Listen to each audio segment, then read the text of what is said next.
You ask Tiger to solve. This deals with linear equations with one unknown. The final result is x equals 53. Let's solve it step by step. Group all constants on the right side of the equation. Add 7 to both sides. Simplify the arithmetic.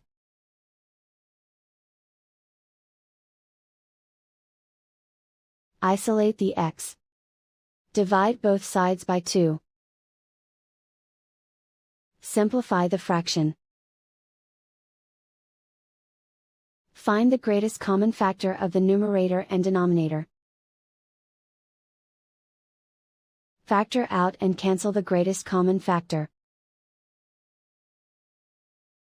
And so the final result is x equals 53.